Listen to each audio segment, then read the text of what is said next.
Welcome to this investigative explainer. Today, we're jumping right into a systemic financial threat that is literally hiding in plain sight. We're talking about a quiet, steady drain on public resources that inflates costs and seriously undermines the very foundation of community development. Yep, we're talking about conflict of interest in public procurement. This isn't just some minor slap-on-the-wrist ethical lapse. It is a massive budget leak that costs communities millions, sometimes even billions of their hard-earned tax money. But before we get into the nuts and bolts of how this actually happens, I want you to think about your own community for a second. Have you ever suspected a conflict of interest in a local government project? Without naming individuals, tell us the situation. How was it handled? Was anyone held accountable? Your story could help others recognize the same pattern. Go ahead and drop your experiences in the comments, because catching this hidden threat really starts with everyday awareness. Okay, let's dive into this. If we completely strip away all the dense legal jargon, what exactly is a conflict of interest? Well, at its core, it happens when a government official's personal interests, whether those are financial, familial, or even social, interfere with their absolute duty to make fair, objective decisions. See, procurement is supposed to be a level playing field. It's designed to get the best possible value for the public. But when a conflict of interest exists, that level playing field gets completely hijacked for personal gain. And here's the thing. These conflicts rarely look like a cinematic briefcase full of cash handed over in a dark alley. No. They hide behind perfectly formatted, totally normal-looking paperwork. Let's break down the most common hidden faces of this corruption. First up, familial ties. Picture a committee member evaluating a lucrative bid from a company owned by their spouse, or maybe their in-law. Then you've got business relationships, where an official is actually a silent partner for a bidding firm. There's the revolving door, where former officials deliberately steer contracts right to their future employers. Then there is specification rigging, which we're going to look at much closer in just a second. And finally, perhaps the most blatant of all, ghost payments. This is where officials approve government funds for goods or services that were literally never delivered, just because they are getting a cut of the cash. Let's see how this actually plays out in the procurement process itself, specifically looking at fair competition versus specification rigging. So, in a fair, open bidding process, the government defines what it needs broadly enough that multiple qualified companies can actually compete. This drives down prices and pushes up quality. Everyone wins, right? But with specification rigging, wow. An insider, maybe a department head, writes the technical requirement so incredibly narrow that only one specific favored supplier can possibly win. It totally looks like a competitive bid on paper, but make no mistake, the winner was decided before the process even started. Now, what's really interesting about this slide is the sheer scale of the financial damage. Based on documented real-world indicators and Philippine case studies, there's a recognized leakage pattern often referred to as the 30% rule of thumb. Essentially, when contracts are steered by conflicts of interest and kickbacks, up to 30% of the contract's total value gets diverted. That means for every single peso spent, only 70% actually goes toward the public good. The rest, it just vanishes right into the pockets of favored insiders. Let's apply that math directly so we can truly wrap our heads around it. Imagine your local government has a procurement budget of 100 million pesos for, say, a new hospital wing or crucial disaster relief supplies. If that 30% leakage rate hits because of a hidden conflict of interest, 30 million pesos just vanishes. Poof! That is 30 million pesos in tax money lost to overpricing or kickbacks. Guys, that's not a rounding error. That translates to fewer hospital beds, fewer medicines, and frankly, fewer resources for the community, all while the official paperwork claims the full 100 million was spent perfectly. Anatomy of a scandal. Real-world evidence. Let's look at some hard evidence. Our first example is a landmark Supreme Court case, the Mandaway Road concreting case, also known as Tio versus People. In this instance, a 2.5 million peso project was awarded for road concreting. But here is the catch. The project was awarded without any public bidding whatsoever, and the funds were released even though the supporting documents were totally incomplete. Why? Because the contract was awarded directly to a relative of the mayor. It is a textbook example of a familial conflict of interest, completely bypassing the rules just to give an unwarranted benefit to a private entity.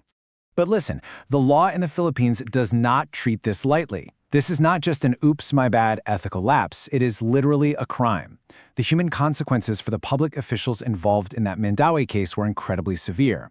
They didn't just lose their jobs, they were sentenced to 6 to 10 years in prison. The justice system recognized that manipulating procurement rules for your family members is graft, plain and simple. Then, we have controversies on a massive national scale. Take the formerly COVID-19 procurement scandal. During a global pandemic, emergency rules allowed for much faster purchasing, which makes sense, right? However, Multi-billion peso contracts, we're talking over 8.7 billion pesos, were awarded to a small, newly incorporated firm. This firm severely lacked the expected scale, financial capacity, and experience for such massive emergency deals. Subsequent investigations really highlighted how questionable relationships and procurement shortcuts bypass standard checks, ultimately turning emergency purchasing into a multi-billion peso controversy. And this brilliantly illustrates a core principle. A conflict of interest disclosed is manageable. A hidden one is a crime. When multi-billion peso programs are corrupted by hidden interests, the waste is absolutely staggering. And you know it's not just about the money lost to overpricing. It is about what the public actually receives at the end of the day. In emergency procurements tainted by these conflicts, the public endures substandard delivery, like those infamous deformed and soiled face shields meant for frontline healthcare workers. When insiders win, public safety loses big time. The triple threat procurement failure. Unmitigated conflicts of interest cause a broader systemic destruction. It's really a triple threat. Step 1, higher prices. Because competition is completely distorted and bids are steered to favorites, the government ends up paying way more than market value. Step 2, substandard quality. The favorite supplier wins not because they're the best at what they do, but simply because they are connected. This means they often lack the capacity to actually do the job right, leading to massive project delays and terrible quality goods. And step 3, which is perhaps the most damaging long-term effect, honest suppliers are driven away. Legitimate businesses realize the game is totally rigged, so they just stop bidding entirely. The government is then left with a shrinking pool of cronies, forever inflating costs. The solution: integrity by law. Thankfully, the procurement system isn't completely defenseless. The law actually lays out strict, mandatory safeguards that every single procurement officer has to follow. First is early disclosure. If you have any tie to a bidder, you absolutely must state it up front. Second is beneficial ownership identification.